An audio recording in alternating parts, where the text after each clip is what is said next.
The Young and the Restless, Y&R, spoilers for Monday, August 2nd, teased that Jack Abbott, Peter Bergman, will suspect Sally Spectra's, Courtney Hope, cover-up while Nick Newman, Joshua Morrow, demands answers from Phyllis Summers, Michelle Stafford. Ashland Locke, Richard Burgi, will also decide his future with a little help from Victoria Newman, Amelia Heinel, so let's discuss what's ahead. Y&R fans know Jack broke things off with Sally after she got busted. As if the security video wasn't suspicious enough, Sally lied that she never saw the text, and Jack proved her wrong on the spot through the video. Of course, Sally had a million excuses and tried to convince Jack this was all Phyllis' fault. Although Sally felt pretty hopeless after Jack dumped her, she'll apparently find some optimism again. If there's one thing we know about Sally, it's that she's no quitter. Sally will hide her trail and hope she can somehow salvage Jack's positive view of her, or what's left of it anyway. Even if Sally only has a sliver of hope, she should cling to it and try to believe she still has a shot with Jack. However, Jack has finally opened his eyes to Sally as a schemer who just can't help herself. He can't trust Sally and will no doubt suspect a cover-up is underway. Sally seems to be digging a deeper hole for herself, one that may be impossible to climb out of after Phyllis' next move. Nick will grill Phyllis about the fishing expedition she's set to go on. This will involve Phyllis inviting herself to Eric Forrester's, John McCook, meeting with Angelina Marchetti, Christina Serafina, in Los Angeles. Thanks to a phone call with Angelina on the Friday, July 30th episode, Phyllis will know Eric recommended Summer Newman, Hunter King, for the position in Milan. Phyllis will resolve to take Sally down for putting Eric up to this, so Nick should hear about Phyllis' urgent plan on Monday, August 2nd. In the meantime, Ashland Locke, Richard Burgi, will make a significant choice that'll affect his future. Victoria will be part of the decision-making process, so this could tie in with Ashland's new treatment and perhaps a wedding based on the new weekly preview. Ashland mentions honeymoon plans in the latest promo for the week of August 2nd to 6th, so marriage may be something that's on his mind as well as Victoria's. Regardless, Victoria and Ashland's romance may be built on a foundation of lies if Ashland isn't sick at all. This still feels like a giant mind game, so Victoria could be headed for heartbreak. We'll provide updates as other Y&R news rolls in. The Young and the Restless spoilers say Ashland may prove he's indeed a master manipulator when the time is right. At Society, Lauren was surprised when Jack told her that he and Sally were giving their relationship another shot. He asked if Lauren thought it was a mistake. Lauren said she didn't have any issues about Jack and Sally giving it another try. She said she was happy she'd given Sally another shot at Fenmore's because Sally was shining in that position, and Lauren had been considering making Sally's position permanent as acting head of JCV. Lauren noticed that Jack was wearing the cufflinks containing the stones from the Teardrop of Love necklace. She claimed the stones were working for him. Jack said he and Sally were trying to find their footing again, however, the stones appeared to be working for Lauren and Michael. Lauren admitted that she and Michael had never been happier. Lauren suggested that perhaps the love Jack had was familial. She knew what a gift it was for Jack to have Harrison in his life. Jack admitted it was a joy to have his grandson in the house. Jack told Lauren he wished Dinah had gotten the chance to meet her great-grandson. Jack felt that Lauren might have been right, the Stones had brought the next generation of family home. Jack said that to him, the necklace signified hope, something he had an abundance of recently. He said he had Harrison, and he got to spend time with a lovely and charming woman, wherever that might go. Jack told Lauren that each day presented a new opportunity, and he couldn't have been happier or more grateful than he was at that moment. He thanked Lauren for sharing the necklace with his family. Lauren said Jack deserved all the joy in life.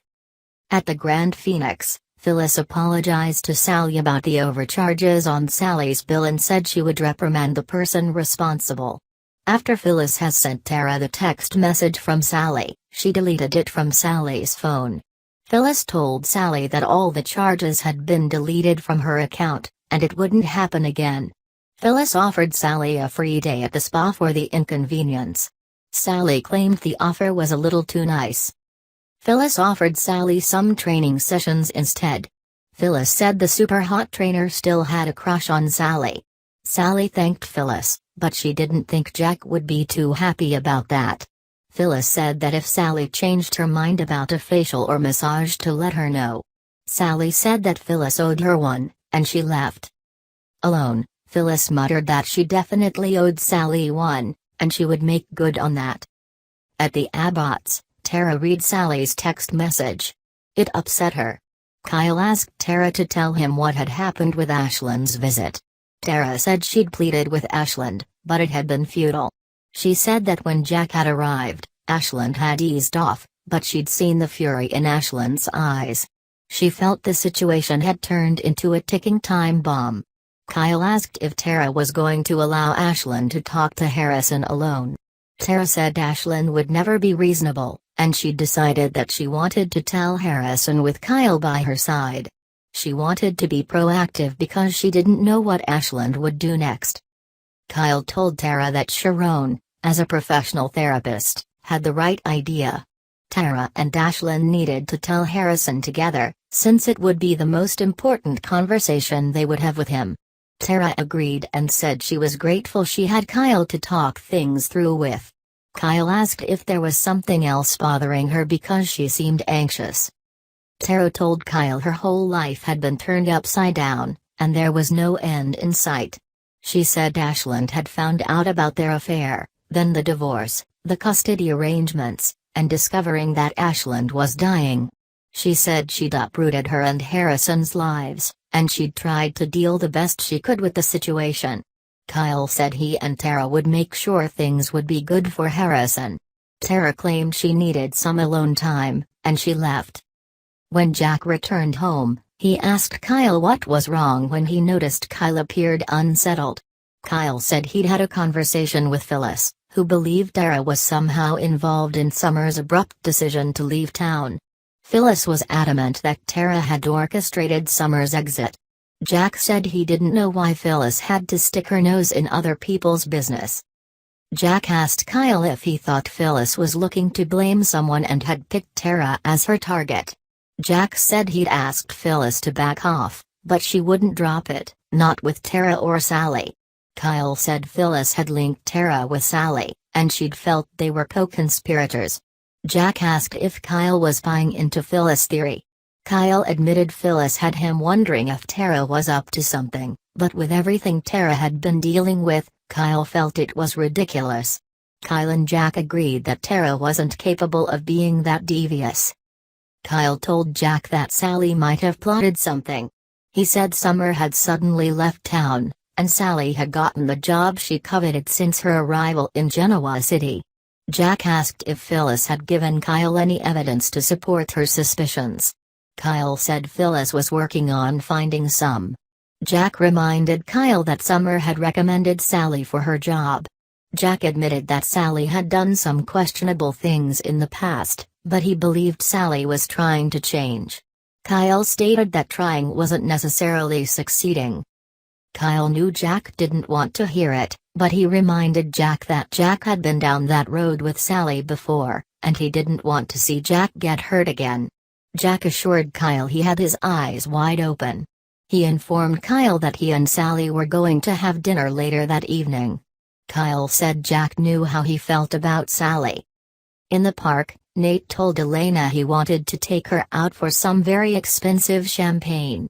He suggested they go home and change, and he would meet her at Society and tell her his big news. At Crimson Lights, Abby told Devin that he'd been her rock and a really great friend.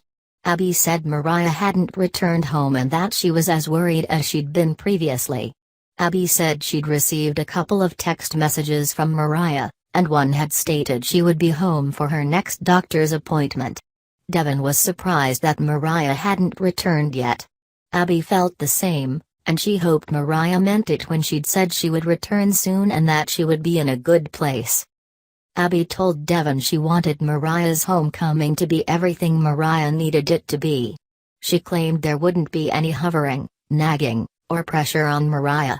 Abby admitted that she'd planned to try to track Mariah through her cell phone, however, she'd stopped herself because it would have been an invasion of privacy, and privacy had been the very thing Mariah had been asking for.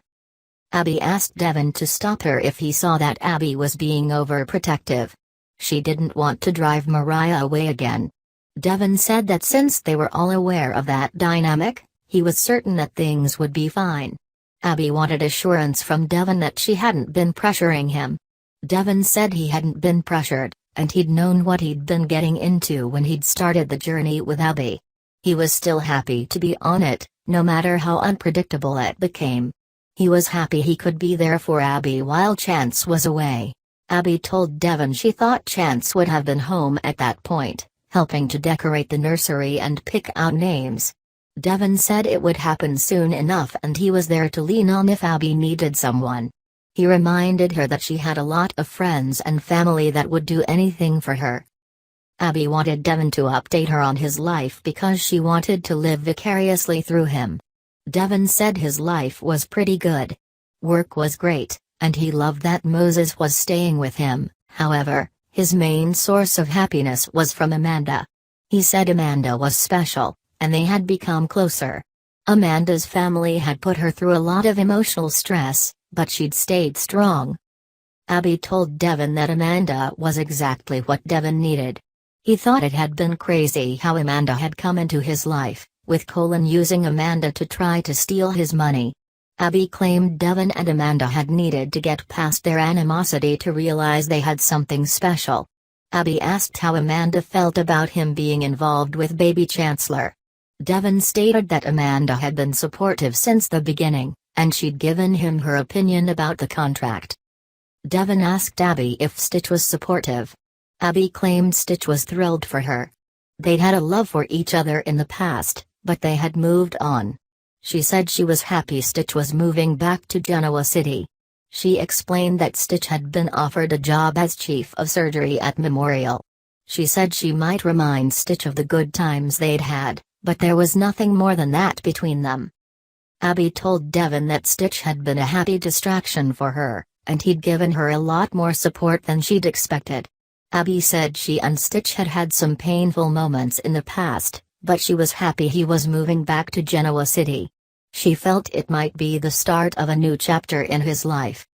In a room somewhere, Mariah woke with a start. She looked around to figure out where she was. She sat on the bed and did some breathing exercises as a stress reliever for her and the baby. She tried to convince herself she wasn't agitated or claustrophobic. Mariah tried the door, but it was locked. She yelled that she wanted to get out of the room immediately. There was no response. Mariah told baby they were still prisoners. Mariah talked to the baby and said there were no windows in the room. She said they had to wait because she'd tried everything, like screaming, begging, praying, and threatening. Whoever was keeping her there had been giving her the silent treatment. She told the baby not to worry because she would find a way to get them out of there. Mariah heard a noise from the dumbwaiter in the room. When she opened the door, there was a tray of food with a bottle of her prenatal vitamins. She told the baby they were in that mess together. Frustrated, Mariah banged on the dumbwaiter door and asked who they were and what they wanted from her. At the Chancellor Mansion, Tessa had been researching something on the computer but abruptly closed the laptop when Nina walked in and asked what Tessa had been looking at. Tessa admitted she'd been looking at the app that tracked people's locations through their cell phones. Tessa said she knew enough about Mariah's personal information and passwords to make it work. Tessa said she knew that Nina and Abby were against it, but Tessa claimed she couldn't just do nothing. She also wasn't going to argue about it. Nina told Tessa she wasn't going to argue because Mariah was Tessa's partner, and Tessa had to do what she felt was right. Tessa said she didn't want to push Mariah further away, but she was worried sick and hadn't been reassured by Mariah's latest text messages. Tessa said she'd sent Mariah a text message asking Mariah to send her a clue if something was wrong, but Mariah hadn't responded. Tessa felt that something was actually wrong. In tears, Tessa said she couldn't stand not knowing if the woman she loved was all right. Tessa told Nina that she wasn't comfortable waiting for Mariah to return home. She said she would turn on the app to track Mariah's phone. Nina asked how long it took to track Mariah's phone. Tessa had no idea. Nina said that Tessa and Mariah had a special bond. Everyone could see how much they loved each other. Tessa said she would give anything to hear Mariah's voice and see her beautiful face again. Tessa's phone beeped. Disappointed, she told Nina that the app stated that Mariah's phone location was blocked. Nate arrived at Society and met Elena. Nate ordered champagne, and once the champagne had been poured, Nate told Elena that they were drinking to him because he'd been appointed chief of surgery at Memorial. Elena was thrilled. At the hotel, Sally exited the elevator as Tara arrived. Sally asked why Tara was there. Tara said she was there about her shoe line and possibly collaborating with JCV. Tara suggested they go to Sally's suite to discuss things. Phyllis sat at the bar, and with her laptop open, she watched Sally and Tara from the security camera in the elevator. In the elevator, Tara asked if Sally had been out of her mind, sending Tara that text message. Tara told Sally she wasn't about to allow Sally to risk her or her son's lives. Sally asked what Tara was talking about, because the only things she'd been focused on were her job and Jack. Tara added, and Phyllis.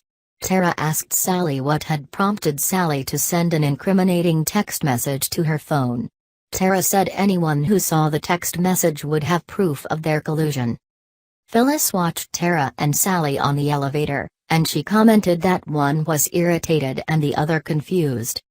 Sally told Tara she was confused because she hadn't sent any text message about Phyllis. Tara showed Sally the text message. Sally was shocked and said she hadn't sent it.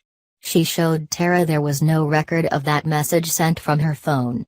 Sally realized Phyllis had sent it. Sally told Tara to wait for her in Sally's suite. Sally said she was going to handle Phyllis.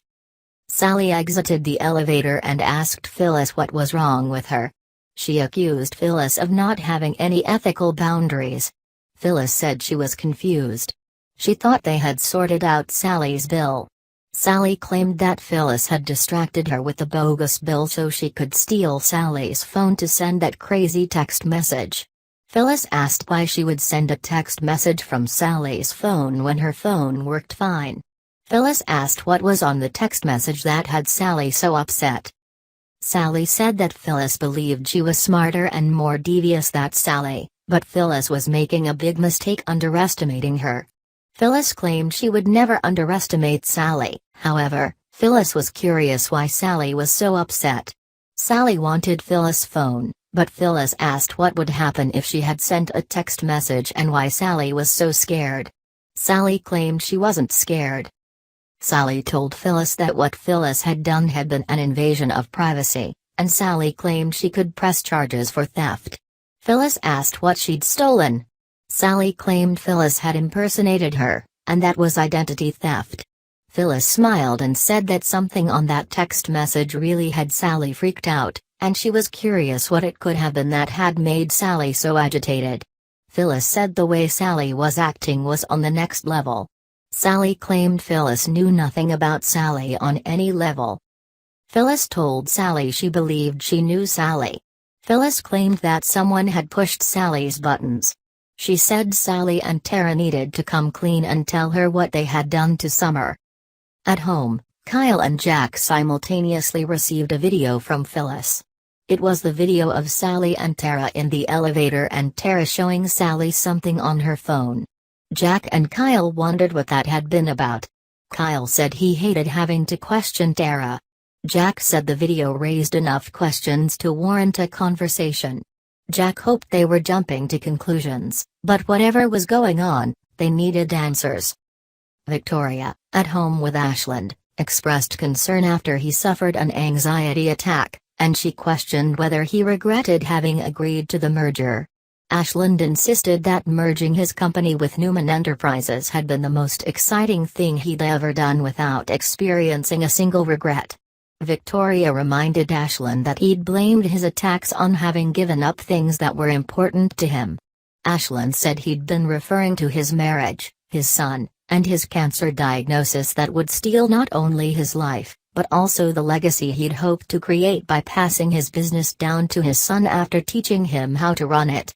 Victoria told Ashland he could end his attacks by agreeing to undergo treatments for his cancer. Ashland grew frustrated and insisted he didn't want to undergo treatment. Victoria cried that she wouldn't let it go because her feelings for Ashland were becoming stronger and deeper by the day. Ashland adamantly refused to risk suffering god-awful side effects just to add an extra half hour to his life. Victoria told Ashland he was a control freak in the best possible way, though he was allowing his disease to define him. At the Grand Phoenix, Phyllis overheard Billy talking on the phone to someone he'd planned to meet for a meeting. After Billy told Phyllis that the person he'd intended to meet had cancelled, Phyllis said, "If you want to avoid last-minute appointment cancellations, why don't you bring Lily?" No one would cancel on her. Billy agreed and explained that Lily had gone to visit Maddie. Billy suggested he and Phyllis put their heads together and figure out what was going on with Tara. Phyllis said she agreed with Billy's assumption that Sally and Tara were working together. Phyllis said she'd overheard Sally and Tara commiserating. Phyllis told Billy she was pretty sure Sally and Tara had driven Summer out of town, adding that Sally had landed her job at JCV while Tara had Summer's ex-fiancé all to herself. Billy said he wasn't so certain Tara was capable of pulling it off. Phyllis lowered her voice and said that Tara was using Harrison to do it for her. Phyllis explained, Harrison is an abbot that Jack and Kyle didn't even know about until now. Billy replied, because Tara kept the truth from Kyle.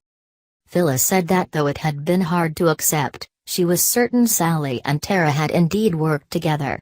Billy acknowledged that for Tara, hooking up with her son's biological father had ticked a lot of boxes. Phyllis was puzzled as to why Summer had recommended Sally for her job at JCV. Billy replied, "You kidding me? Why?" Phyllis said she didn't know, given that Summer hated Sally. Billy suggested Sally had forced Summer's hand somehow. Phyllis agreed, adding that they needed to find out why Summer had been manipulated and expose it, so Summer could return home. Billy replied, "Are you sure that Summer wants to come home?" Phyllis was taken aback. Billy explained that no matter how it had come about, Summer, smart and talented, had landed a dream job in the fashion capital of the world. Phyllis expressed doubt that Summer had decided to accept the job, knowing she'd be sacrificing the love of her life. Billy admitted that with all the ups and downs Kyle and Summer had experienced, it was a stretch to declare Kyle the love of her life. Billy suggested that Sally and Tara had simply hastened the demise of the relationship. Phyllis rejected Billy's pessimistic attitude about Summer's love life. Phyllis vehemently insisted that Summer had been manipulated into leaving town and would welcome a chance to return home to reclaim what was rightfully hers. Phyllis, near tears, cried, "She is her mother's daughter." Breaking down and sobbing, Phyllis said, "Sally and Tara did this. They pushed my daughter out of town, and we must expose this. I will not let this stand." At the Abbott mansion, Kyle asked Tara what she thought about taking Harrison to a pool party for kids at the Grand Phoenix. Tara was reluctant, explaining that she didn't think Phyllis liked her very much. Kyle quipped that Phyllis felt the same about half the people in town. Tara said she didn't appreciate Phyllis having imposed while they were dining. Kyle suggested Tara learn how to take Phyllis with a grain of salt. Tara told Kyle that Phyllis likely held her responsible for Summer having accepted the job in Italy. Kyle replied, "Well, you are responsible." Tara seemed stunned. Kyle explained to Tara that all that had transpired had put a burden on Summer, though she had appeared to be fine with the sudden upending of their lives. Kyle added that everything had been too much for Summer to handle, though he couldn't help but think there was more to the story, despite Summer having insisted she was fine with the way things were. Kyle cried, "She broke my heart in ways that I couldn't have dreamed of, but she felt the way she did, and she did what she had to do."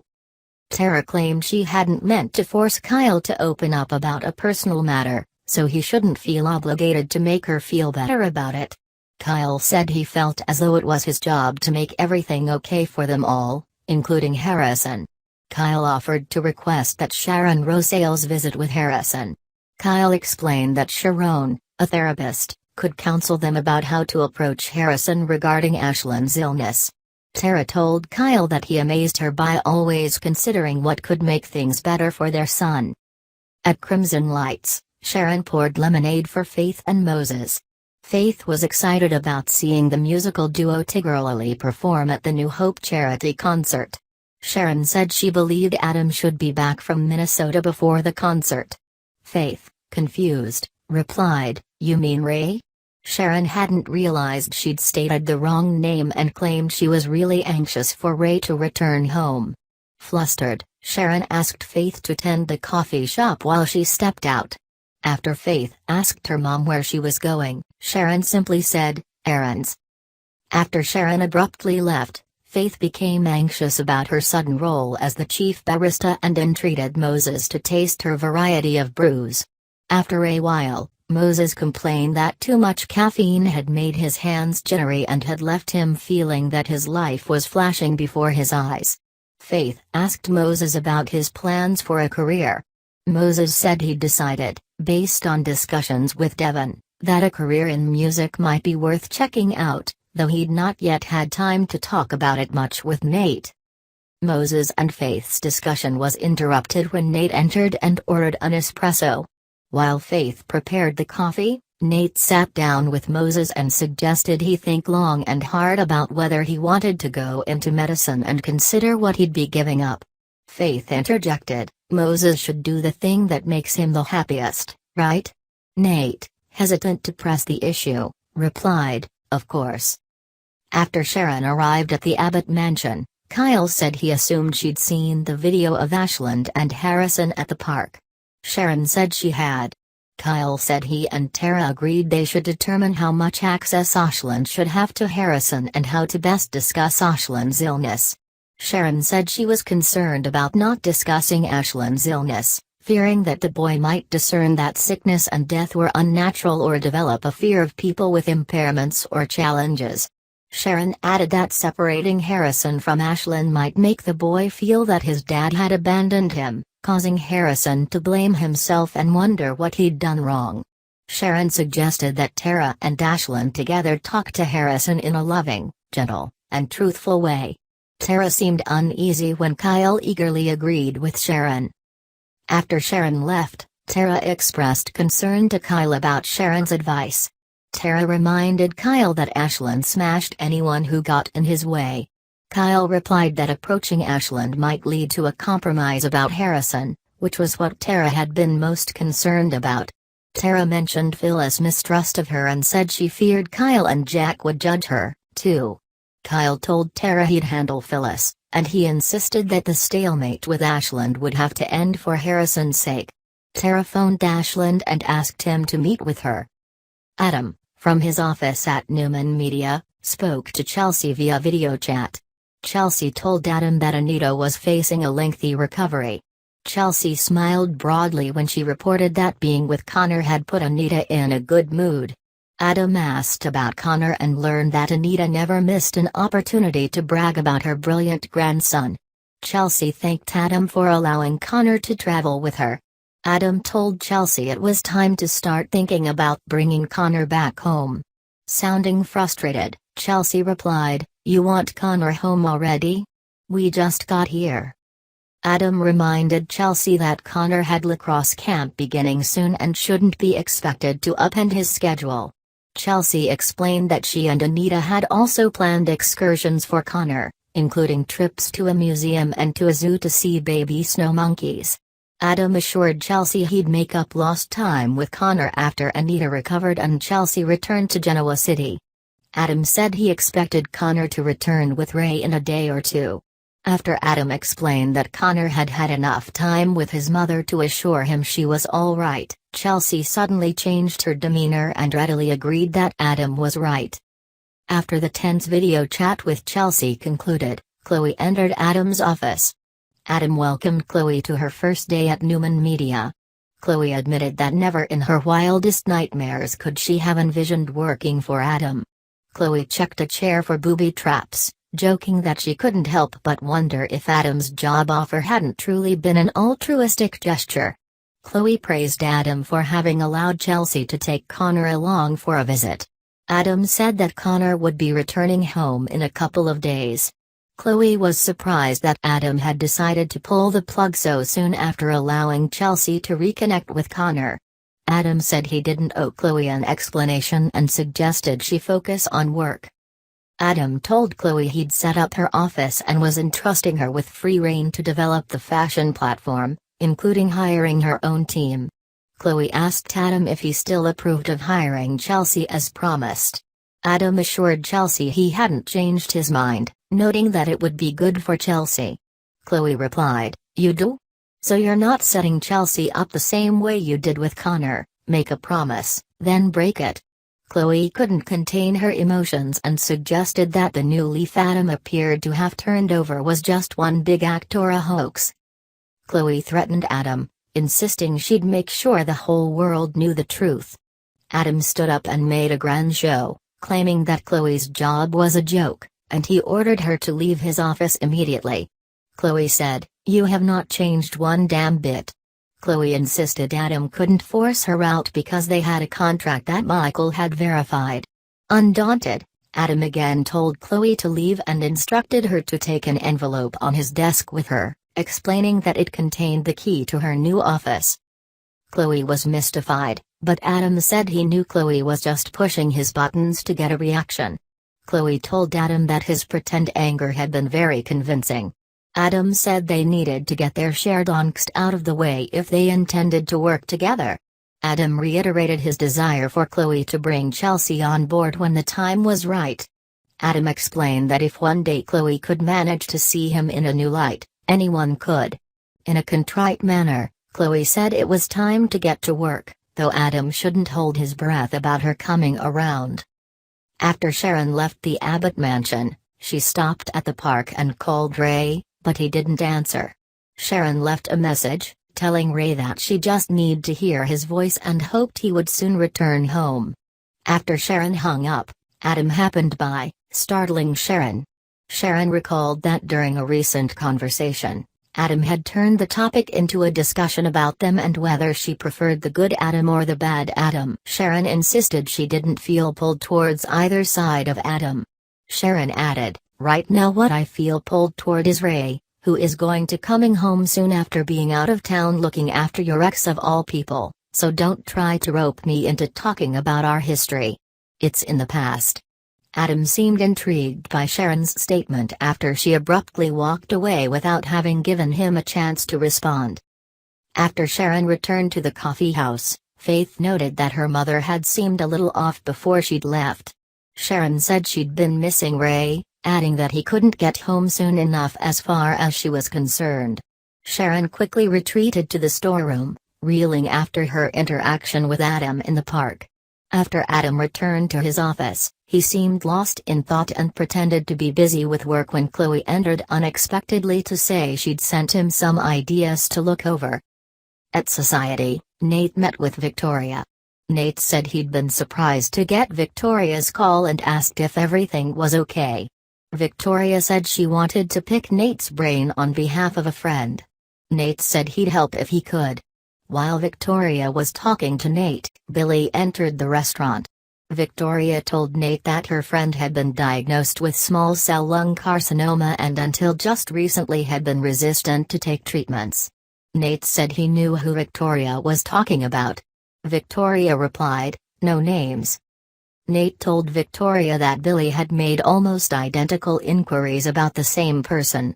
Victoria said she didn't care why Billy was curious and was only interested in knowing how to help her friend.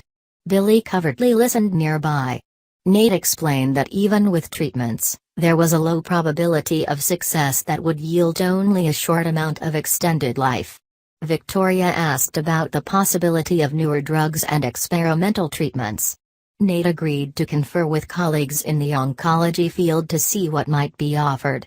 Victoria said she was eager to help her friend make an informed decision. Billy left before Victoria noticed him. After Ashland arrived to meet with Tara, he asked her where the Abbotts were. Tara said just she and Ashland should talk about how to explain things to Harrison. Ashland, frustrated, replied, "You mean my diagnosis?" Tara said they should do it as a team. Ashland noted that he and Tara were no longer a team, which she'd made clear by having filed for sole custody. Ashland expressed anger at Tara for trying to prevent Harrison from ever seeing him again. Kyle approached Phyllis at the Grand Phoenix. Phyllis glared at Kyle and said, "Can I help you?" Kyle replied, "Simple request. Tell me what the hell you're doing to Tara." Phyllis narrowed her eyes and looked at Kyle as if he had some nerve approaching her in such a manner. At Summer's apartment in Italy, Victor, Nikki, and Summer relaxed after dinner. Summer was glad that her grandparents had been able to tour Marchetti's offices that day, and she gushed that the company was first-rate from top to bottom. Summer shared that Leslie Brooks had popped in for a fitting, since she'd be wearing a Marchetti gown at the performance Victor and Nikki were going to see. Victor remarked that it all sounded wonderful, but he wondered if Summer had any second thoughts about her decision to move away from Genoa City. Nikki pointed out that the job offer at Marchetti had happened out of the blue, so Summer had barely had time to think. Summer conceded that she missed her family and Kyle, but she maintained that she'd made the right choice because she hadn't been ready to be a stepmom or deal with Kyle's ex being a constant presence. Summer confirmed that she felt at peace with everything. Victor stepped away to take a call, and Nikki implored Summer to be honest about whether she was really living the life she wanted. Nikki pushed to know whether Summer was truly happy in Milan or if she was simply resigned to staying there. Summer stood by what she'd said about having a great job in an amazing city, and she figured there was a reason she and Kyle had kept going back and forth. She raved about the fabulous experience the opportunity would give her, and she felt she was in the right place. Summer sadly added that she had to hold on to that, since being away from Kyle didn't feel right. Summer bemoaned that at least 10 times a day, something happened where her first thought was that she couldn't wait to tell Kyle about it. Nikki sympathized that leaving him had created a hole in Summer's life, and Summer lamented that it felt unnatural to be that disconnected from him. Summer recalled wanting to be with Kyle for so long that it hurt to imagine a future without him, but she resolved to let go of that feeling because her life was in Italy. Summer confessed that she wasn't happy yet, but she hoped to get there. At Society, Sally greeted Jack, who asked how her day had been going. She recounted the great time she'd had at their dinner the other night, since she'd missed spending time like that with him. Sally noted that Kyle had made it clear that he wasn't happy about it, and Jack chalked it up to Kyle just being protective and wanting him to be happy. She swore that she wanted the same thing. Sally cited her sense of feeling connected to Jack again, and she couldn't help but wonder where they'd go from there. Jack thought it was obvious that he also felt a connection with Sally, but she pointed out that she wasn't a mind reader, so she'd assumed nothing. He shared that he felt a certain ease with her, and he admired that she was an intelligent, witty fighter, even if it was sometimes to her detriment. He added that he was willing to give them another shot to see where it went, but she warned that there were people who wouldn't be excited about it. Jack asserted that others could have their opinions, but he made his own decisions. He was giving her another shot because she was worth it. Jack hoped Sally believed that, since she had the smarts and talent to take her anywhere she wanted to go in life. Sally replied that when he said it, she believed it. She continued that being on the defensive all the time was exhausting, and she didn't want to do it anymore. However, she also knew she had to win back his trust. Jack didn't want her to feel like she was on trial, and she imagined that she could relax if they went on another date. He offered to make the arrangements and give her a call. At the Grand Phoenix, Kyle chided Phyllis for playing head games with Tara by pretending to be her friend when Phyllis was anything but. He recognized that Phyllis needed a scapegoat because she was upset that Summer had left town, but he reminded her that she'd already placed blame on him and the child he'd refused to walk away from. Kyle resented that Phyllis had hinted that he might be interested in starting things up with Harrison's mom when it wasn't remotely true, and he ordered her to stop taking her anger out on Tara. Phyllis clarified that it was Tara she didn't trust. Phyllis contended that Tara's wealthy husband had kicked her out, and Tara was obviously looking for another powerful family to latch on to. Kyle argued that he'd invited Tara to stay, but Phyllis accused Tara of orchestrating it that way because she was taking advantage of his love for his son. Phyllis theorized that Tara had been the one to drive Summer out of town, and Kyle dared Phyllis to show him proof. Phyllis admitted that she had none, but she promised he would be the first person she went to when she found it.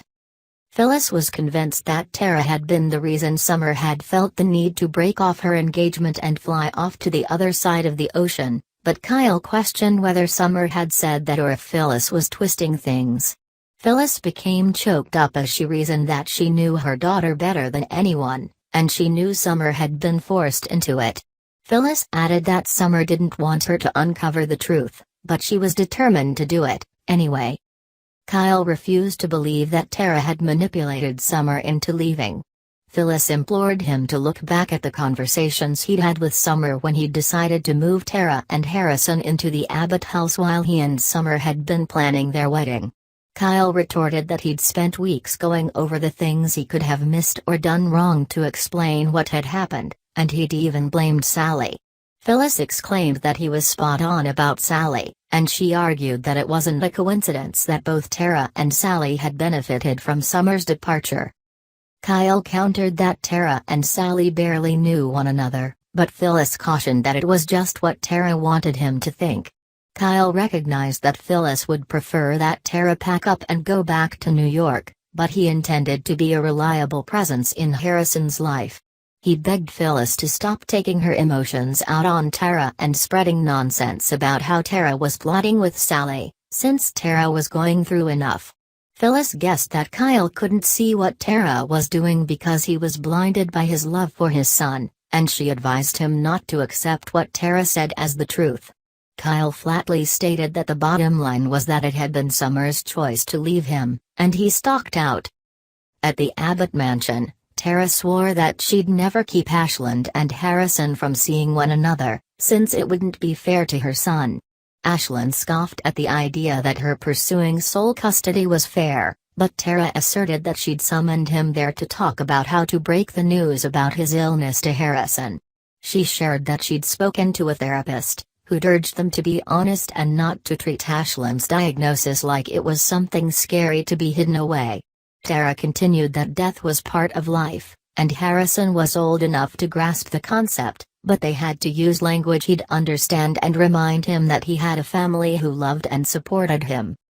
Ashland conceded that everything Tara was saying made sense, and he agreed to talk with Harrison together after he'd had a chance to speak with the boy alone. Ashland anticipated that the news would be devastating for Harrison, and he didn't want to give the lad false hope about where things stood between Ashland and Tara.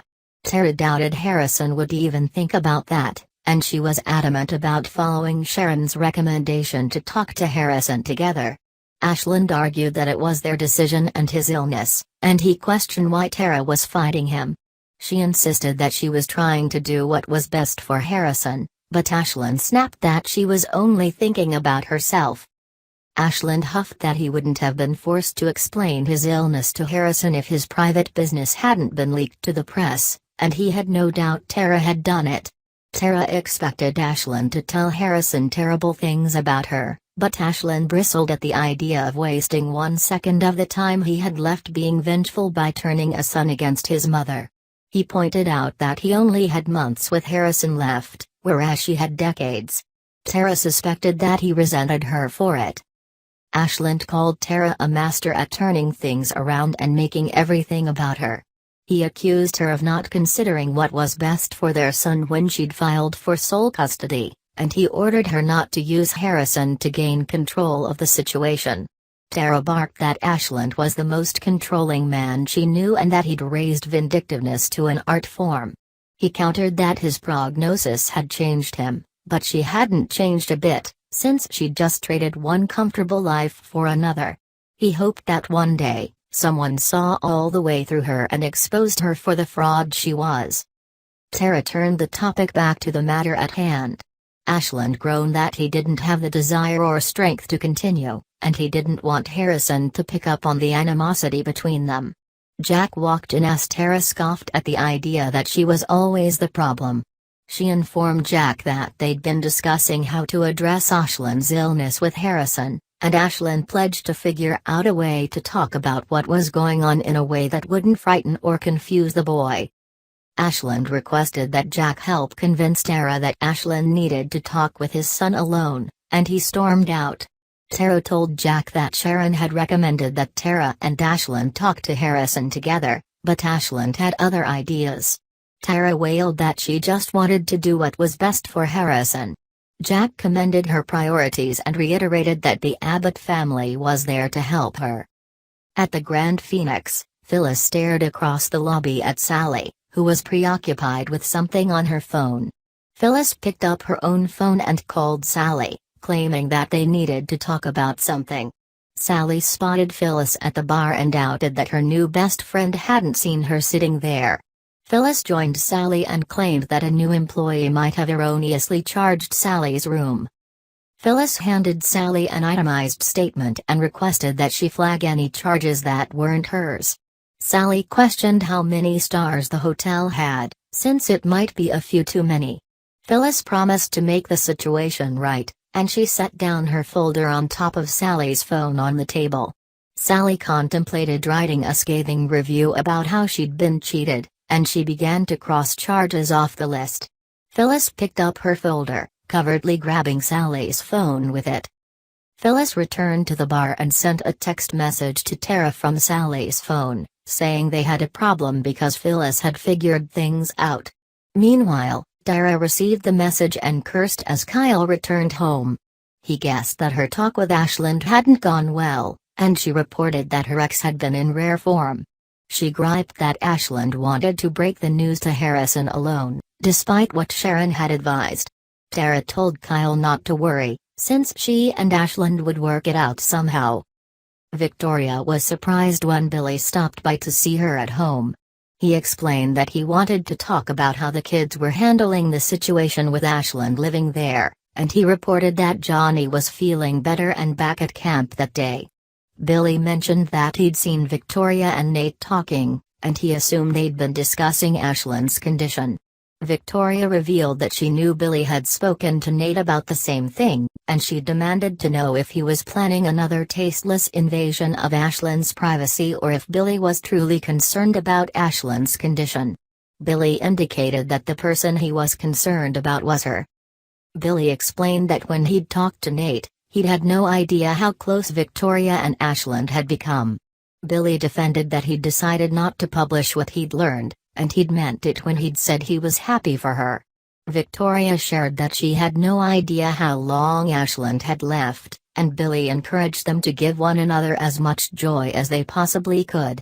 He confided that it had taken his breath away when he'd realized that she wasn't just taking care of a friend or business partner but that she loved Ashland. Billy felt terrible that Victoria and Ashland wouldn't have a lot of time together, and he knew it had to be devastating for her, despite her brave front. He insisted that he was talking to her as her ex, the father of her children, and a friend, and he swore that she could talk to him about anything and that it would stay between them. Victoria admitted that he was right, she was in love with Ashland. Victoria thought Ashland was a proud man with good reason, since he was fierce, determined, and intelligent, and it was why it was hard to watch him struggle. She voiced her doubts about the merger of their companies, but Billy imagined that Ashland felt good about her carrying on his vision. Victoria recognized that a big part of Ashland was tied up in his company, so it felt like he was handing over a vital part of himself that gave him purpose. Billy noted that Ashland had a lot to live for and the money to get medical help.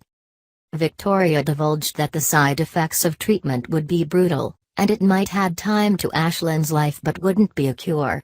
Victoria conveyed Ashland's adamant refusal to live his final days being pumped full of drugs that would leave him feeling weak, even though she'd tried to convince him to seek treatment. Billy supposed Ashland wanted to spend as much time as he could with her and Harrison, and Victoria blasted Tara for suing for sole custody after Ashland had cut her off financially. Billy considered Ashland lucky to have found Victoria, and she acknowledged that she wasn't acting like her usual cautious self because things were moving quickly. Victoria opened up about feeling overwhelmed when she thought about Ashland dying while not letting him know how much it hurt. Billy clucked that it had been his concern all along that she'd fallen too deep, and she became incensed that his idea of support was saying he'd told her so. Victoria regretted confiding in Billy, but he clarified that when she was in pain, he was in pain, and he was watching her open her heart to a guy who was in a tough place. Billy knew that she'd have to watch Ashland succumb to the disease, and he felt terrible that she'd go through that. Victoria expected him to tell her to get out while she could, but Billy responded that he was thinking the opposite, since she and Ashland needed one another. Ashland overheard Billy's comment as he entered the house and considered it quite the endorsement. Billy recounted that Victoria had made it clear how committed she and Ashland were to one another, and he was sorry the couple was dealing with such an awful situation. Ashland wondered if Billy felt bad enough to keep reports about Ashland out of the media for Harrison's sake, and Billy gave his word that he wouldn't publish any stories about Ashland. Victoria thanked Billy for being a good listener, and Billy headed out. Ashland questioned what Victoria had said to her ex that had made Billy such a good listener. Victoria explained that she'd told Billy that she felt overwhelmed from time to time but that she wouldn't have it any other way. She continued that she'd admitted to Billy that she was in love with Ashland, and things were moving very quickly because they didn't have time to waste. Victoria insisted that she needed what Ashland added to her life, and she would take what she could get. "I love you, Ashland, and don't tell me not to feel that way. Don't even try," she firmly stated. Ashland realized that he needed to find a way to stay alive, and Victoria incredulously asked if he meant it. He agreed to start treatment and take the chance it would actually work. "I sure as hell hope so," he mused. Lily was working on her laptop at home when Billy arrived and announced that Victoria had invited Ashland Locke to move in with her. Lily replied, "Wow, I didn't see that coming." Billy admitted his head had nearly exploded when he'd heard the news. Lily asked about Johnny and Katie. Billy said Victoria had suggested the children stay more often with him and Lily, and at the Newman Ranch, Victor made a call and asked if Sutton had had a chance to review his proposal. Sutton questioned whether Victor could be trusted, and Victor asserted that it was a straightforward deal. He'd hand over the incriminating letter that could lead to Sutton's downfall if Sutton agreed to grant a favor to Victor in the future. Victor warned that the clock was ticking, and he hung up. Sutton received a text message and looked alarmed. Adam joined Victor and hoped to brainstorm some ideas about Newman Media's marketing strategy. Victor requested that they push it to another day, since he had too many things on his mind right then. After Victor stepped out, Nikki walked in, and Adam asked if she had any idea why Victor had seemed preoccupied. She replied that she didn't, and she inquired whether Adam had heard from Chelsea. He shared that Anita was slowly healing and that Connor was happy to have time alone with his mother. Adam and Nikki discussed their mutual relief that Ray had tagged along. Adam told Nikki that they didn't have to force a nice conversation every time they ran into one another, since he knew what she thought of him. Nikki conceded that she and Adam had a difficult history, and he noted that they hadn't liked one another much, or at all. Nikki was impressed with his attempts to improve himself, but she admitted that her first instinct was to keep a close eye on him. He realized that she thought his reformation was all an act, and she clucked that it wouldn't be the first time.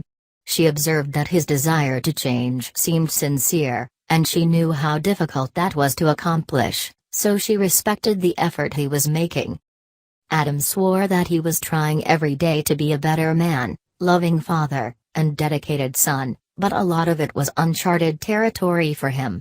Nikki reminded him that he had an entire family invested in his success, so there was always someone there to put him back on the right path. She added that she was rooting for him, and he said it meant a lot.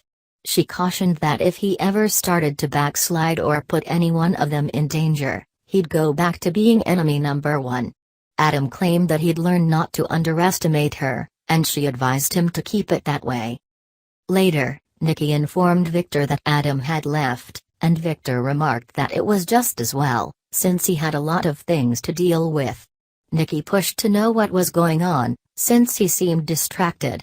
He talked it up to getting everything in order before they left for Italy the next day, and she was glad that his to-do list had included sending Victoria congratulatory flowers. Victor thought Nikki also deserved a bouquet for reminding him that he hadn't been at his best when he'd reacted to the merger, and she hinted that it would be even more magnanimous if he congratulated Victoria in person. He applauded her for keeping him honest. At Crimson Lights, Sharon received a text message. She checked her phone as Abby and Tessa rushed in. The women shared that they'd all received messages from Mariah. They compared the messages, which were all different, but all three confirmed that Mariah had needed a break after feeling smothered. Mariah's message to Abby further promised that Mariah would be back before her next doctor's appointment and that she was taking good care of herself and the baby. Abby felt terrible that Mariah had felt suffocated enough to leave town, and she pledged not to let it happen again. Adam entered the coffee house as Sharon was closing up, and he asked if it was too late. She chirped that she never turned away someone in need of a cup of coffee, and she offered him his usual. Sharon asked how Connor and Chelsea were doing, and Adam reported that things were going according to plan so far. Sharon mentioned that she'd spoken with Ray, but he never really talked about work. She hoped Adam didn't end up regretting taking her advice to let Connor be with his mom. Adam recognized that there was a risk, since Chelsea might push to have Connor live with her permanently. Adam insisted that he remain the custodial parent, but Sharon cited Chelsea's clean bill of health and wondered if there was more to the story. Adam confided that there was a lot Sharon didn't know, and she was stunned when he divulged that Chelsea had faked her breakdown, at least to a degree. Sharon couldn't believe Dr. Hedges had been involved, given his good reputation. Adam reasoned that money talked, and Sharon voiced surprise that Adam had gone along with the plan. Adam explained that when he'd been on the run, he'd had no idea what Victor had done, but he'd eventually kept his mouth shut because he hadn't wanted Connor's mother to go to prison. Adam continued that he'd hoped time in a mental facility would help Chelsea heal, and her confession had also cleared him. He blamed himself for much of what had happened, but he also worried that Chelsea always reverted to form. Sharon argued that some people might say the same thing about him. Adam recounted that he'd just had a conversation with Nikki about how people thought the change in him was just temporary, but she'd actually given him the benefit of the doubt. He hoped Sharon had faith that he could pull it off. Adam reflected on the time and energy he'd invested in creating conflict and how exhausting carrying the weight of the hate and anger had been. Sharon counseled that change couldn't always be forced, so he had to stay open-minded about it. He considered how sure Chelsea had been that he'd steal Connor away from her, and he hoped Sharon's suggestion to let Connor go with Chelsea would pay dividends. Sharon thought it had been important for Chelsea to see that he trusted her, and he wondered if Chelsea might see him in a different light. Sharon teasingly asked when other people's opinions had become important to Adam, and he softly responded that what Sharon thought had always been important. She assured him that they were fine, and he admitted that he would be lying if he said he didn't miss her. She wrote it off as loneliness because Chelsea and Connor were out of town, but he thought they both knew it was deeper than that, and that it would never change. Sharon stammered that Faith was waiting for her at home, and Adam thanked her for keeping the place open. He headed to the exit and stared longingly at her for a moment before he left. As Sharon closed the coffee house for the night, She flashed back to telling Adam that she wanted to help him find his way out of a dark place to a path of light and hope. Her thoughts turned to thanking him for putting his freedom at risk to save Faith. Sharon then thought back to Adam telling her that no matter how fast or far he ran away, he'd always be right there with her. He'd stressed that she'd always seen him in a way that no one else could, but he hadn't expected anything to result from it because nothing could. On another occasion, Sharon had begged Adam to accept that they wouldn't get back together, but he doubted she could compare her feelings for Ray with the way she loved Adam. She grabbed her keys, turned out the lights, and left. Adam retreated to Newman Media, where he was flooded with thoughts of Sharon. He flashed back to her appealing to him to get better for the sake of his family, but he'd begged her to call the judge and admit that she'd made a mistake by having him committed. His mind drifted to her following him to Kansas, where she'd helped him when the painful memories of him killing AJ had resurfaced. Adam then remembered telling Sharon that they'd shared a lifetime of history before he'd even met Chelsea, and he'd urged her not to push him away because she'd never love Ray the way she loved Adam. The series of flashbacks ended with a memory of Adam passionately kissing Sharon. Adam snapped out of his reverie, sat down at his desk, and looked deep in thought. In Amanda's hotel suite, Devon unsuccessfully attempted to calm Amanda down. She pointed out that Victor should have met with Sutton by then, and she was anxious for an update. Devon assured her that if Victor had said he'd do something, he'd do it, and she just had to be patient. Amanda jumped to her feet and decided that she couldn't wait any longer, but she found Imani at the door. Imani announced that they had a problem. Imani explained that she'd dropped by Naya's room, but she hadn't gotten a response, and Naya hadn't responded to any of her many text messages. Devon doubted Naya would leave after agreeing to let Amanda represent her, but Imani worried that it had just been a way for Naya to get out on bail. Imani relayed that she'd spoken with hotel security, and no one on staff had seen Naya all day. Amanda considered it odd but hardly a bail violation, and she pledged to look into it. Devon told the ladies that he was just a call away, and he left. Amanda groaned that Naya had picked the worst time to go missing, since Amanda was waiting to hear back from Victor about Sutton, and they couldn't get an acquittal without a defendant. Amanda prepared to access Naya's room, but Imani stressed that Naya wasn't there. Amanda declared that the first thing she'd learned when she'd realized that she'd had to make her own way in the world was not to let little things get in the way. Later, Amanda and Imani returned to Amanda's suite after getting security to let them into Naya's room. Amanda was taken aback that Naya had seemingly packed her bags and skipped bail. Imani figured that it had been easier than telling them no, and she guessed that Naya had known they were going to implicate Sutton as part of their defense. Amanda doubted Naya had known that, and she referred to another possibility. Sutton arrived and voiced concern that something had happened to Naya, since he hadn't been able to find her. Imani informed him that Naya had disappeared, and Amanda added that there was no explanation, unless Sutton had told Naya to run. Sutton questioned why he would turn to Amanda and Imani for help if he knew where Naya was. He asked what he'd done to deserve that kind of suspicion, and Amanda spat that he'd arranged her father's murder. Amanda recognized that both she and Sutton had agendas, and she vowed to make sure Sutton paid for what he'd done. She demanded that he tell her where her mother was, but he maintained that he didn't know. Sutton suggested that they work together to find Naya, but Amanda told him to worry about his damn self. She intended to find her mother the way she'd handled everything her entire life, alone. Amanda ranted that Sutton had taken her sister from her and deprived her of her father, so she'd be damned if he took her mother from her, too. She ordered him to get out, and he obliged. In the hallway, Sutton sent a text message to Victor, saying he was on his way. Abby and Tessa returned to the Abbott mansion, and Abby wanted to clear the air.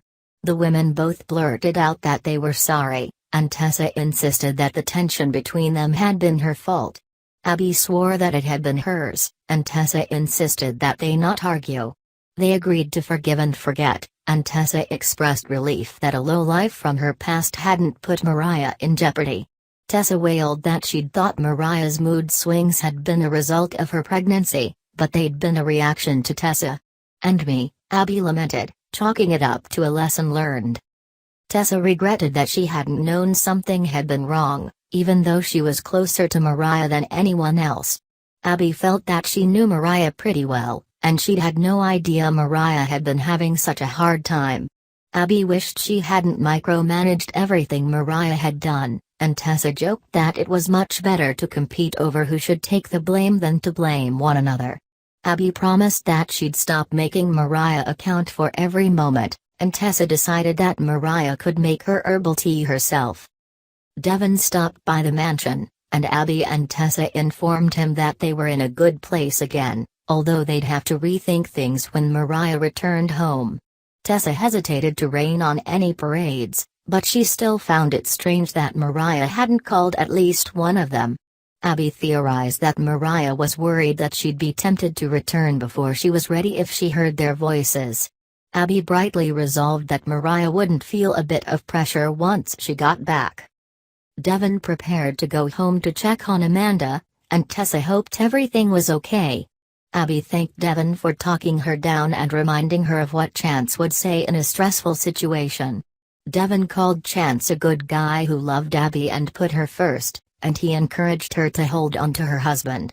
Abby considered herself very lucky. Sutton arrived at the ranch and told Victor that he'd just had an angry encounter with his granddaughters. Victor empathized with being at odds with one's family, and Sutton proclaimed that it had given him a new level of clarity about what to do. Sutton accepted Victor's offer to trade Richard's letter in exchange for a favor to be repaid later. Victor announced that he'd decided not to give Sutton the letter, and Sutton sputtered that the deal had been Victor's idea. Sutton wondered what game Victor was playing, since Victor had said he had no allegiance to Amanda. Victor explained that it had nothing to do with Amanda and everything to do with not wanting to help Sutton. Victor bellowed that he had no tolerance for betraying one's family. Victor lectured that there was no greater responsibility than being the head of a family. He pointed out that Sutton had been given the gift of two beautiful twin granddaughters, yet Sutton had turned his back on them to protect his own rear end. Sutton defended that he'd done what he'd had to do, and he cited the stories he'd heard about the awful relationships Victor had with his own children. Victor admitted that he'd made many mistakes, but he'd never turned his back on his family or left them to their own devices. Victor cited how he'd created a new company with Adam, even though many people would have given up on his younger son as a lost cause. Victor accused Sutton of turning his back on his family out of selfishness. Sutton protested that Victor had billions of dollars to buy his way out of problems, but Sutton didn't have that luxury, and he'd needed to remain untouchable to ensure he could put his family first. Victor surmised that Richard had been a threat who had gotten in the way, and Sutton groused that Richard had been trouble. Sutton continued that Nia had deserved much more, and it had been a miracle that someone with Richard's background had even made it to college. Sutton bemoaned that his pride and joy had gotten herself pregnant, and the two accidents had needed to be sacrificed for the greater good. Sutton asserted that he could live with what he'd done, since Richard had been a nobody who could have taken down everything Sutton had worked for, and that hadn't been a risk Sutton had been willing to take. "Now give me the damn letter," Sutton ordered. "What letter is that, Sutton?" Victor innocently asked as Amanda and Imani emerged from hiding. Sutton squirmed at the thought of how much his granddaughters had heard, and Amanda informed him that they'd heard more than enough. Sutton huffed that he would deny everything he'd said in the heat of the moment, but Amanda held up a voice recorder that had captured every word. She crowed that it was the proof she needed to save her mother and prove that Sutton had had her father killed. Amanda commended Victor for knowing just what to say to keep Sutton talking, and she revealed that there had never been any letter. Sutton haughtily stated that the charges would never stick, and he appealed to Amanda to tell him what she wanted. "I want my father back, you son of a bitch," she snarled. Carrot back to the top. Phyllis confesses to Tara. Phyllis confesses to Tara. Wednesday, July 21, 2021. By Nell. At the ranch, Nikki yelled for Victor and said it was time to leave, but she received no response. At Victoria's, Victor told Victoria he had stopped by to say hello, and he was impressed with how Victoria had managed to score such a fantastic merger with Locke. She told Victor it hadn't been a calculated move on her part. Victor asked if the merger had been Locke's idea. He said there was nothing wrong with taking advantage of a situation when the opportunity presented itself. Victoria asked if he was referring to the way he'd gotten what he'd wanted when Ashland had had a heart attack. Victor said he hadn't intended for the conversation to take a detour. He'd wanted to tell Victoria he admired what she'd done and to congratulate her. Victor told Victoria that Ashland was ill, and a man in that situation sought comfort and affection. Victoria asked if Victor believed Ashland had given her his company because it had been a ploy to get closer to her and move in with her. Victor was stunned and asked if Ashland had moved in with her and the kids. Concerned, Victor said he didn't want her to get hurt. Victoria asked Victor if anyone had considered that Ashland had been the one to push her away and that she'd chosen to stay by his side. She claimed that Victor could praise her for the coup of the century on the one hand and call her weak and naive on the other. She said she knew what she was getting into and that her relationship with Ashland was intense and wonderful. She wished Victor and Nikki a great trip, while she enjoyed her merger, professionally and personally. Victor said he loved her, wished her luck, and left. Ashland barged into the Abbotts and yelled for Tara, claiming they needed to talk. Kyle informed him that Tara had taken Harrison to a play date. Ashland asked if Kyle was trying to steal Harrison from him in his last days. Kyle assured Ashland that no one was trying to steal Harrison from him. Ashland said the petition Tara had filed with the court, seeking sole custody, said otherwise. Ashland wanted immediate answers and told Kyle to start explaining. Kyle told Ashland that Harrison had been upset by Ashland's incident in the park and he'd had bad dreams since then. Ashland claimed that didn't warrant Tara seeking sole custody. Kyle said Tara only wanted to protect Harrison. They knew it would become increasingly difficult as Ashland's health deteriorated, and it would be upsetting for Harrison to see Ashland decline. Ashland claimed it wouldn't be as upsetting as when he disappeared from Harrison's life entirely. Kyle told Ashland he was sure Tara only wanted more input about where and when Ashland saw Harrison. Ashland asked if Tara wanted him to beg every time he wanted to see Harrison. Kyle suggested that Ashland get over his initial anger and see that Tara had a point. Ashland said he needed to be the one to break the news to Harrison and to spend every moment he could with his son. He asked who was being unreasonable, and he left. A short time later, Sally arrived at the Abbotts. Sally wanted to see Jack. She was informed that Jack wasn't there. Kyle said he hated how Sally had dive-bombed her way back into Jack's life and the way she was taking advantage of Jack's loneliness and forgiving nature. Sally claimed she hadn't taken advantage, but Kyle said he would remind Jack how opportunistic she was every chance he got. Sally claimed Jack knew everything about her, and she felt Kyle was projecting his loneliness on Jack since Summer had left Kyle, again. Kyle told Sally he was investigating how such an amazing job had landed in Summer's lap. He knew Summer had been hired because she deserved it, but then Sally had wound up with Summer's old job at JCV, the very position Sally had coveted since her arrival in Genoa City.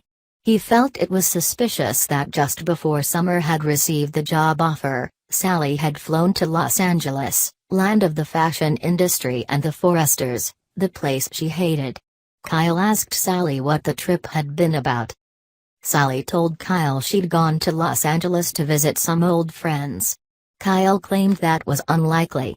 She claimed she'd also had some meetings to make connections for JCV. She said Kyle needed to put the blame for Summer leaving him on himself and Summer, and his connection to Tara and his son, and to stop blaming everyone else. Sally left. Lily returned home after putting Katie on a bus for camp. Billy told her that Johnny's stomach was still upset. Billy claimed that Johnny was a sensitive kid, and he was always affected by changes. Lily wondered if Ashlyn moving in with Victoria had caused Johnny's symptoms. Billy claimed that was probably the problem, that and knowing their home would be Johnny's home base for a while. Johnny had been aware there was a lot going on. Lily told Billy they needed to make Johnny as comfortable as possible and provide a safe haven for Billy's kids. When Victoria arrived to check on Johnny, Lily left for a meeting. Billy told Victoria that Johnny wasn't feeling well because of the changes in his life. Victoria agreed and said she would reassure Johnny that he was loved and that the changes weren't for the worst, despite the fact that everyone believed she'd made a terrible mistake. Billy admitted he'd seen a different side to Locke, and he'd been wrong to question Victoria's generous decision or her ability to handle herself. He told Victoria not to hesitate to ask for help. Billy asked Victoria if she saw a long-term future with Ashlyn if he wasn't dying. She told Billy things had started casually with Ashlyn, and her feelings for him had grown. There was a lot of depth to it, and it was different from any other relationship she'd ever had, which did not take away from what she and Billy had shared. Billy told Victoria it made him sad that she and Ashlyn wouldn't have much time together because he heard it in Victoria's voice that she was serious about Ashlyn. Victoria said her relationship might be more serious than what their relationship could have been if he'd been healthy, but they didn't have much time together. The urgency made it very powerful. Billy said he was happy if Victoria was. At the Grand Phoenix, Phyllis was on a video chat with Summer. Summer wanted to know how her family and Kyle were doing. Phyllis said Tara was still at the Abbotts with her kid. Phyllis claimed that Tara reminded her of a scavenger fish that hooked onto a whale or shark. However, it wouldn't last long because the Abbotts would see Tara's true colors very soon. Tara arrived. Phyllis gave Tara a friendly greeting and asked why she was there. Tara said she'd stopped in for coffee. Phyllis said she was wrapping up a call with Summer and asked if Tara wanted to say hello. Tara declined. Phyllis returned to her chat with Summer, who asked why Phyllis had been so sweet to Tara. She wanted to know what Phyllis was up to. She told Phyllis that what had happened was meant to be. She wanted Phyllis to drop it.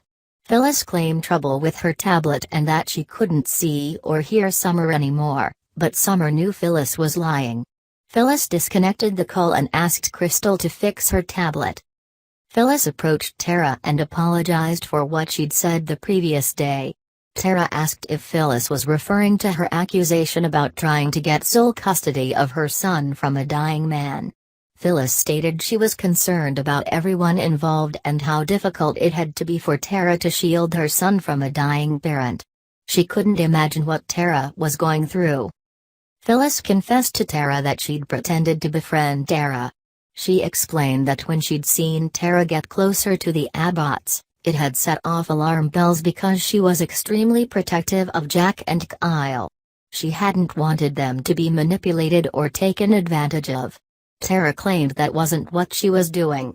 Phyllis stated she'd been projecting her own past history onto Tara. Phyllis told Tara that she'd done some pretty bad things in the past that she wasn't proud of. She had, in the past, claimed she'd done something because she'd been protecting someone, or it had been a defense mechanism. She said it had all been a lie, and she'd been selfish. Tara asked if Phyllis thought that was what Tara had been doing with Kyle and Jack. Phyllis admitted she had, but she'd realized she'd been wrong. Phyllis said if Tara never spoke to her again, she understood. Tara thanked Phyllis for coming clean. Phyllis advised Tara to avoid Sally Spectre like the plague and said that everyone in town knew Sally couldn't be trusted. Phyllis admitted she'd misjudged Tara's intentions completely. However, Sally was all about Sally, everyone else be damned. Phyllis believed Sally had had something to do with Summer's sudden departure to Italy. Phyllis told Tara that since Sally had arrived in town, she'd been competitive and antagonistic towards Summer. Sally arrived, and Phyllis left. Sally asked Tara what that had been about. Tara said it was nothing to worry about. Sally told Tara to start worrying about Kyle because he suspected her of having something to do with Summer running off to Italy. Tara stated Sally had. Sally said she hadn't done it alone and suggested that Tara talk to her new man and advise him to back off. Sally said if one of them went down, the other would follow. Sally left. Phyllis had been hiding behind a plant, watching. Lily bumped into Moses in the park. Moses asked for her advice about Faith. He said he and Faith were good friends, but he wanted to be more than that.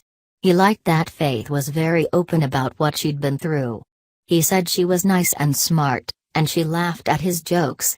He told Lily that Faith wanted to go slowly, but he didn't want to go so slowly that he would be stuck in the friend zone permanently. He wanted to know how to do that while respecting the boundaries. Lily told Moses that going slowly wasn't the worst thing. She said it was attractive and flattering when a guy took his time to get to know a woman. It showed that he was interested. She suggested doing little things to show Faith he cared, such as little surprises. Moses said Lily had given him an idea. Lily wished him luck. After Lily left, Moses called Devin and left a voicemail message for Devin to call him back because he needed Devin's help. Victor returned to the ranch, and Nikki asked what was wrong. She hoped he wasn't about to postpone their trip. Victor asked why Nikki hadn't told him that Locke had moved in with Victoria. Nikki was surprised and said she hadn't thought it would happen at all because she'd assumed Billy would object to it. Nikki told Victor she had come around to Victoria's way of thinking about the situation. Victor told Nikki he couldn't believe she was in favor of Ashland moving in with Victoria. He asked about Katie and Johnny. Nikki was certain Victoria and Billy would work to make the change easy for the kids. Victor claimed Billy couldn't take care of himself, let alone the kids. Victor didn't care if Victoria was having an affair with Locke, but it had to be confusing for the kids. He wondered about Victoria falling in love with Locke, because she would be heartbroken when he died. Nikki said Victoria was selflessly helping a man say goodbye. Victor was angry that Locke had moved in with Victoria. Nikki said they had to trust Victoria and let her live her life. Nikki and Victor left. Tara returned to the Abbotts, and Kyle informed her that Ashland had stormed in, furious that she'd filed for sole custody. He'd made threats and accusations, and he had stormed out. Kyle said since Ashland's health was in the media, it was inevitable that Harrison would find out. Tara said it was time for them to tell Harrison that Ashland was sick. Kyle said Ashland had claimed he was the one who should tell Harrison, and Kyle understood Ashland's viewpoint. Victoria met Ashland at Society, and she asked if he'd done everything he'd wanted to. Ashland said he hadn't because he'd been looking for Tara. He felt she'd been avoiding him. Ashland stated he had to be the one to tell Harrison about his illness, but he might not get the chance. Victoria claimed that no judge would take a dying man's son away from him. She said the court would take into account that Ashland had been Harrison's father all his life, even if Kyle was the biological father. Ashland told Victoria he'd spoken to his lawyers, and they'd said that Ashland's condition and his imminent demise might be too disturbing for Harrison. It could be problematic when it was presented to a judge, especially when the video in the park would be shown. Victoria claimed the video had been taken out of context, and she would help Ashland fight Tara. She suggested it might help his cause if he'd accept treatment. Ashland pounded his fists on the table and claimed the situation had become unbearable. Tara and Kyle arrived in time to witness Ashland's outburst. Victoria warned Ashland not to do anything he would regret later. Ashland approached Tara and said her latest maneuver had been her cruelest and dirtiest move of all.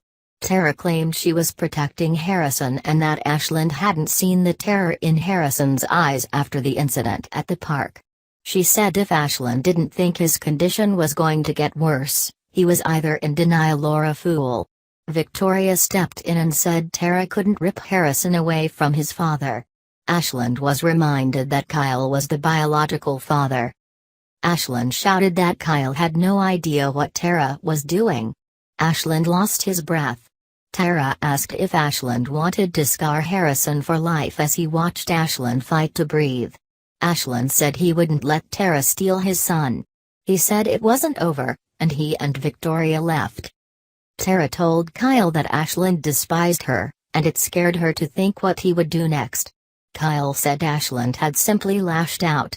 He would calm down and allow the courts to handle the custody issue. Kyle assured Tara they would battle Ashland together. She said she was grateful to have Kyle in her life. Kyle said he would protect Harrison and her. Tara told Kyle she couldn't believe how easily Kyle calmed her nerves. She said she'd enjoyed their time in New York, sneaking around and worry they would get caught. Kyle said he remembered it being careless and shady and not thinking about other people, only their stolen moments together. Kyle and Tara fantasized what their life would have been had they taken the plunge back then. Phyllis arrived and told them not to let her interrupt. Smiling, she stood at the bar. When Lily returned home, Billy told her that he and Victoria had been able to clear up a few things in a positive way. He believed Victoria had met her match with Ashland, and it was sad because Victoria and Ashland wouldn't get their happy ending. He knew Victoria would treasure whatever time they had left. Lily said her heart went out to Victoria. Billy realized how fortunate he was because he had his soulmate sitting in front of him.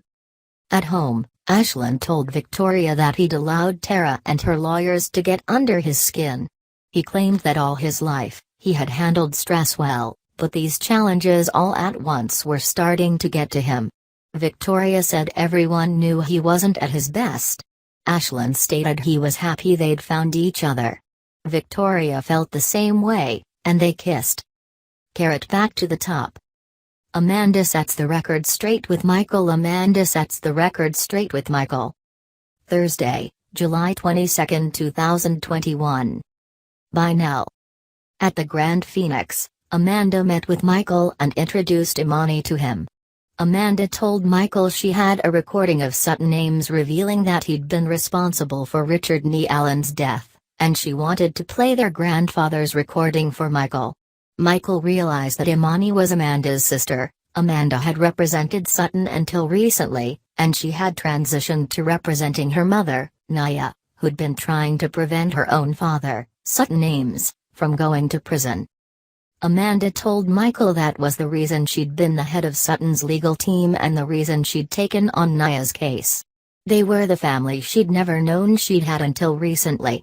She'd become aware of Sutton's callous indifference and his need for control, and she'd learned he'd been the reason she and Hillary had been forced to grow up without their father, Richard Nee Allen.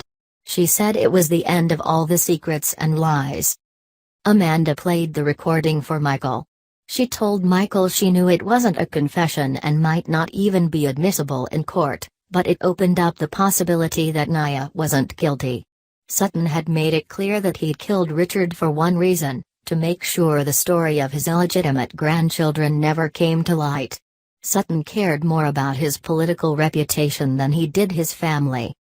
Michael told Amanda that what Sutton had said about Richard had made his blood run cold, and he couldn't imagine how Amanda had felt. Amanda said the moments of shock and pain had ended on a positive note because she'd met her sister and her mother, and she'd learned to lean on the people closest to her for support. She told Michael she had Victor's support. Michael said no one could push buttons like Victor. Michael asked Amanda if she believed Sutton had forced Naya to take the rap for him. Amanda speculated that Sutton might have convinced Naya that she would receive a lighter sentence than he would. Michael wanted justice done. He asked if Amanda could bring Naya to his office as soon as possible. Amanda said she and Imani needed some time to convince Naya to see Michael. Michael said he was well versed in complicated family dynamics involving criminal activity. Amanda told Michael she was sure Naya would meet with him in a day or two. Michael said he would issue a warrant for Sutton's arrest and prevent him from leaving the country.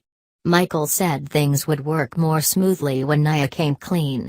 Amanda said she would make sure that would happen. Michael left.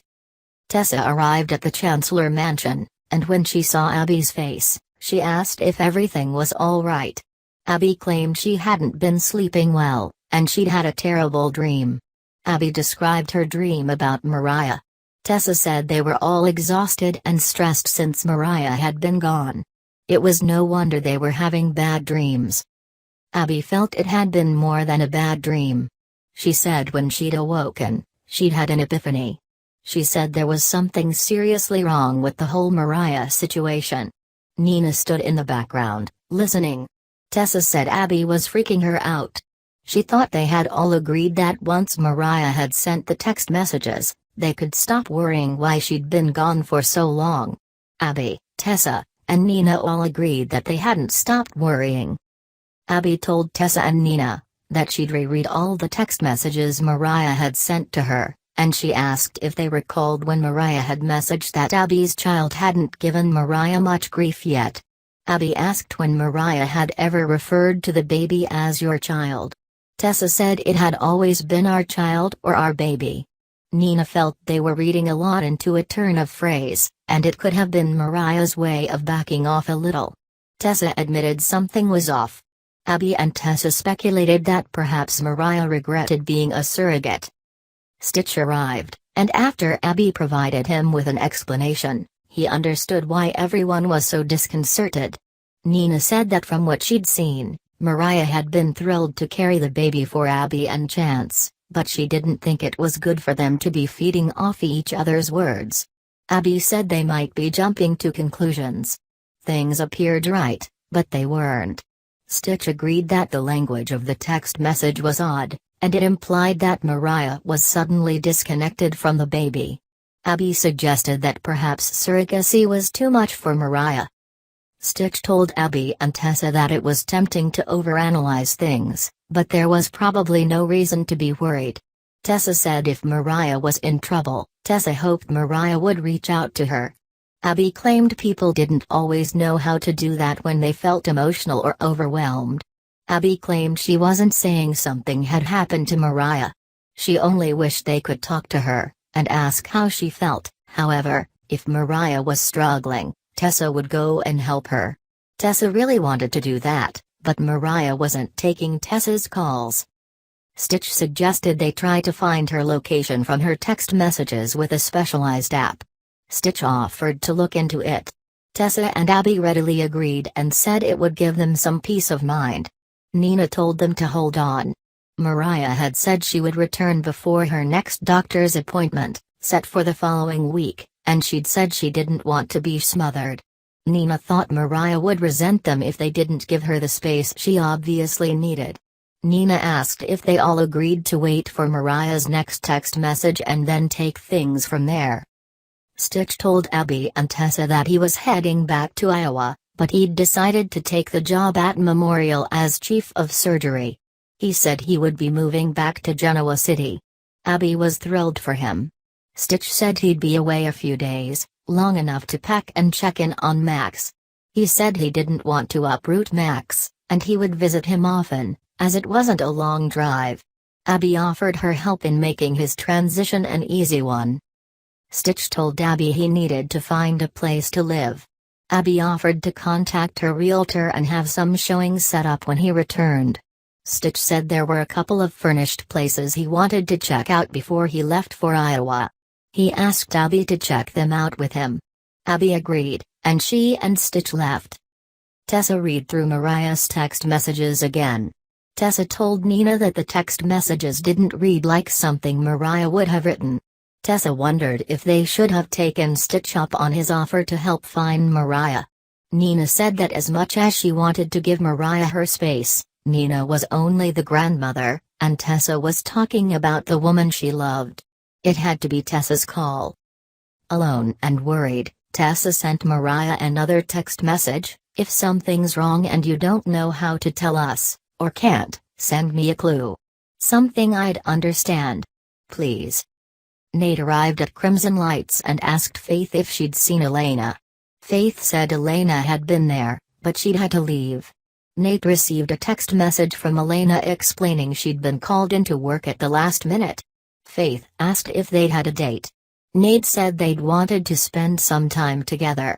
Faith asked Nate if he'd seen Moses. He said he hadn't seen Moses, and he didn't know Moses' plans. Nate left. Faith received a text message from Moses: "Hi. You free?" Faith wrote back, "Just hanging out at CL." Moses responded, "See you soon." At Devon's, Moses told Devon that Lily had given him some good advice. Moses said he and Faith were taking things slowly. He knew he wouldn't be stuck in the friend zone forever. Moses said he wanted to do something nice for Faith without all the pressure. He told Devon that Faith's favorite band was Tiggerlily, and they were the headliners at the park over the weekend. He knew Nick was one of the organizers, and Faith would be with him. Moses hoped that Devon could make it more special. Devon suggested 2 backstage passes. Moses was delighted, and he asked for one more favor. He told Devon that Faith was at the coffee house, and he was heading that way. Devon promised he would handle everything else.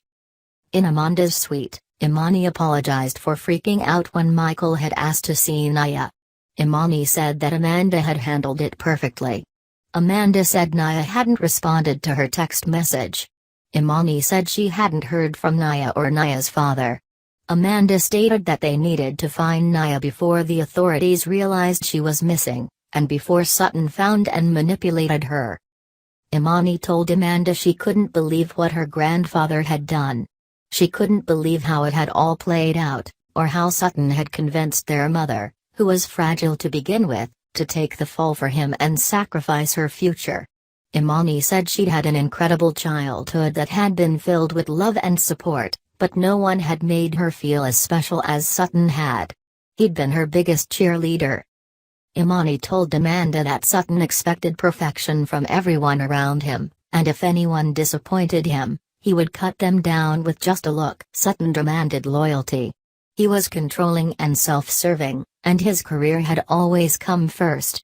Imani said it was difficult for her to accept that Sutton had arranged to have someone killed, and then he justified it by saying he'd had no choice and that it had been for the best.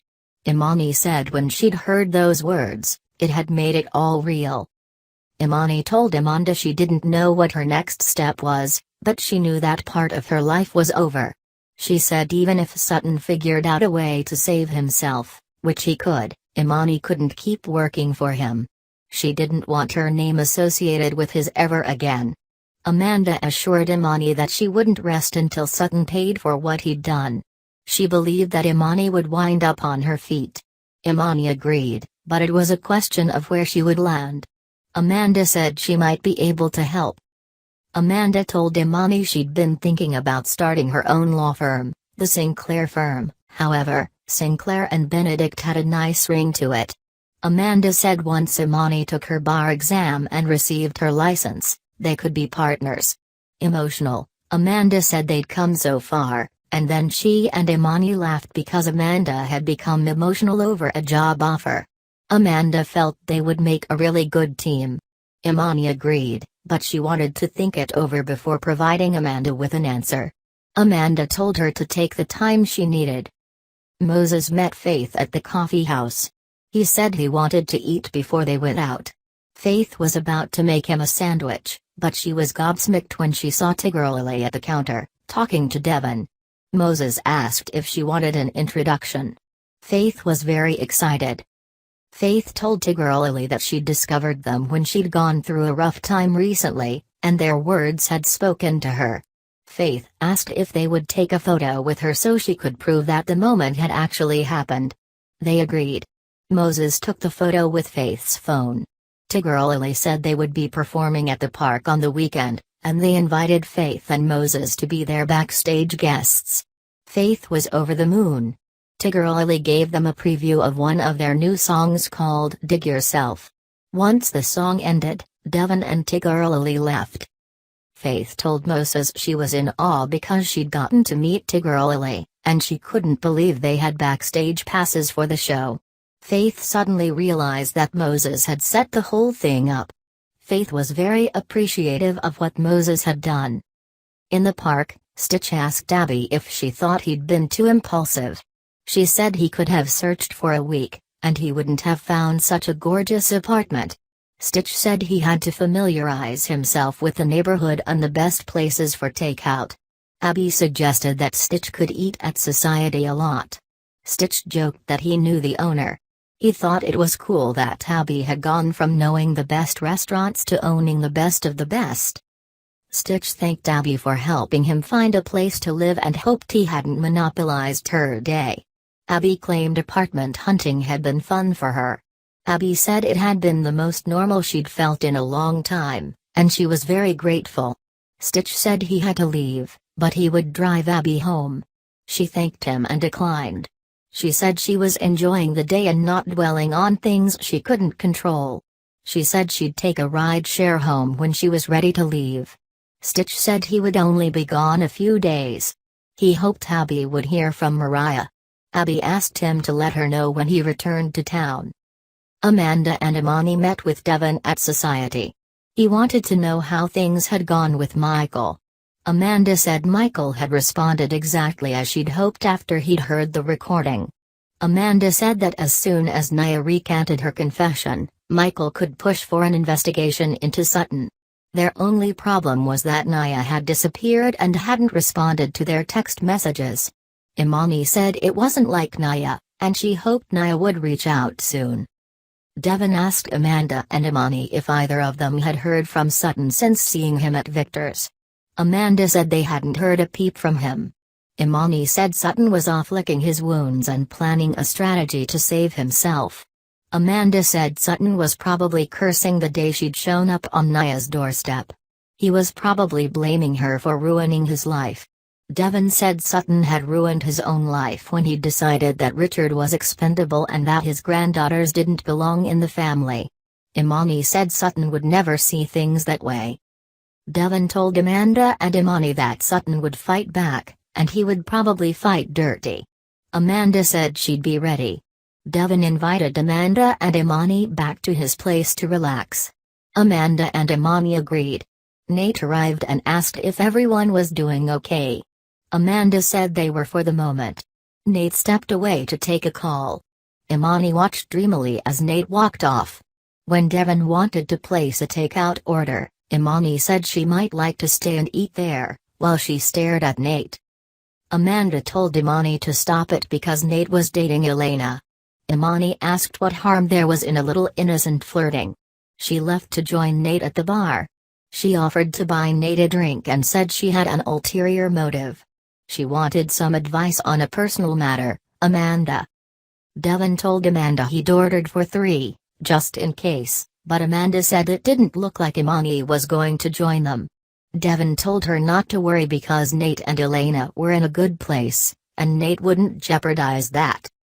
At the bar, Imani told Nate that as soon as she passed the bar and received her license, Amanda wanted her to be Amanda's partner. Nate was surprised because he hadn't realized Amanda had wanted to start her own firm. Imani said it made sense for Amanda, but she wondered if it would be right for her. She asked Nate's opinion about working with Amanda as a full partner. Nate told Imani it would be a dream come true. Amanda was smart, forthright, and driven, and she had a huge heart. He cautioned that not all siblings could work together, but if Imani went for it, it would be a stellar opportunity. Imani said he made taking the job and moving to Genoa City permanently very appealing. Imani received a call from Nia, who told Imani she was fine, at least for the moment. Imani handed the phone to Amanda. Nia apologized and said she'd panicked and run. Nia told Amanda she wouldn't divulge her location, and it was best if they didn't try to find her. Amanda told Nia that everything had changed, and Nia needed to return to Genoa City immediately. Carrot back to the top. Nia recants her confession but refuses to implicate Sutton. Nia recants her confession but refuses to implicate Sutton. Friday, July 23, 2021. By Jenny Smith. At home, Victoria was surprised to see Ashland was already awake, since she'd expected him to sleep in. He recognized that he couldn't stick to his normal routine, but he didn't intend to sleep the day away, either. She encouraged him to take it easy, but he cited the long list of things he had to take care of in New York to settle his affairs in person. Victoria realized that it was about more than just tying up loose ends, since Ashland was going back to say goodbye to the life he'd lived there. Victoria was proud of Ashland for facing reality head-on, since she expected that she'd be tempted to hide or escape. He didn't believe that because he'd never met a woman as gutsy as she was. He invited her to go with him to meet members of her new executive team and see all his favorite places. Victoria wondered if he'd rather take an old friend who'd known him longer, but Ashland insisted that there was no one else he'd rather have with him than her. He understood if she wasn't comfortable going, but she blurted out that she'd love to accompany him. She headed out to wrap up some things at the office before they flew out that night. He sank onto the couch and rubbed his head. At Crimson Lights, Billy greeted Sharon, who noted that he seemed to be in a good mood. He bragged about how his life couldn't be going better, but he spied Adam on the patio and took it back. He questioned why she allowed riffraff to hang out at her establishment, but she argued that Adam was a valued customer. Sharon asserted that Adam hadn't had anything to do with poisoning Ray, and she pushed Billy to consider whether he'd misjudged Adam.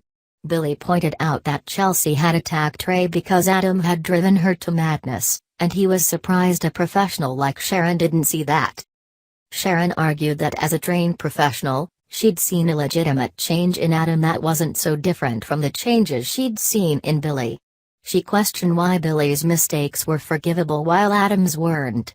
She pointed out that Adam had been willing to risk his own personal freedom to save her daughter's life, twice. Billy snapped that the difference was that Sharon saw Adam as the man who